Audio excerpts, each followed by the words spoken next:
कसली भारी शंभो घालते मला आजी माझी. मला थोडंसं आठवतं आईच्या पोटात होतो तेव्हाच. आईने काही जास्त तिखट तेलकट खाल्लं की मला त्रास व्हायचा. आईच्या पोटातल्या पाण्यात सुई करून पोहायला लय मजा यायची. मी आईच्या पोटाला जाम किक मारायचो.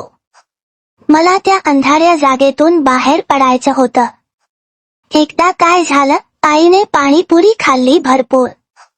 भैया और दो करत होती. मला सगळं ऐकू यायचं. त्या पाणीपुरीने ऍसिडिटी वाढली. आईला जोराच्या उलट्या झाल्या.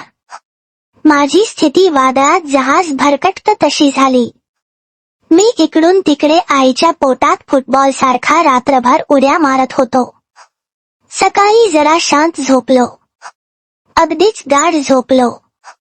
4-5 तास झाले असतील. माझी काहीच हालचाल नाही म्हटल्यावर आई आजी जाम तरकल्या. देवाला पान ठेवली. गारहाण घातलं व दवाखान्याकडे जायला निघाल्या. आईला तर चालताच येत नव्हतं.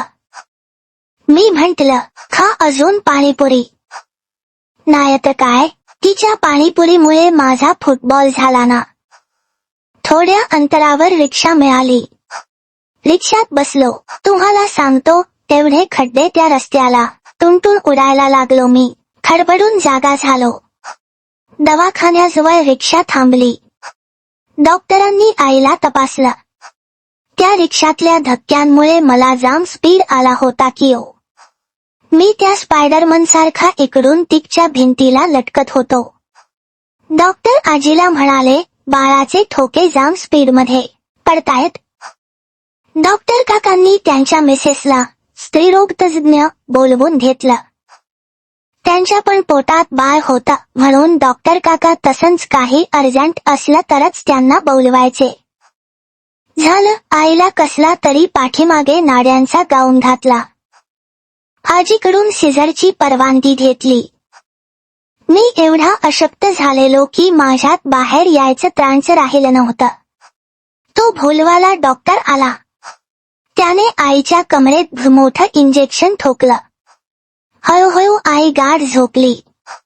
मी अगदी वरती आलेलो, आईच्या छातीच्या जरा खाली.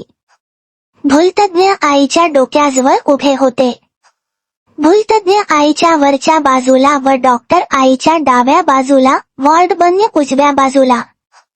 या सर्वांनी मला हळूहळू दाब देऊन खाली आणलं. पोटाला चीर देऊन डॉक्टर काकांनी मला बाहेर काढलं. मी अगदीच ग्लानीत होतो. सिस्टरने मला बात आंघोळ घातली. छान मऊ कपड्याने पुसलं. इकडे आईला टाके घालण्यापूर्वीच जाग आली. एक टाका तिच्या डोक्यात घण घालत होता. डॉक्टर काका तिला झाला हा थोडस करून शांत करत होते. मी रडतच नव्हतो, जाम दमलेलो, रडणार कुठून.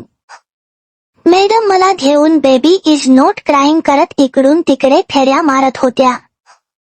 त्या लयच टेन्शनमध्ये आलेल्या.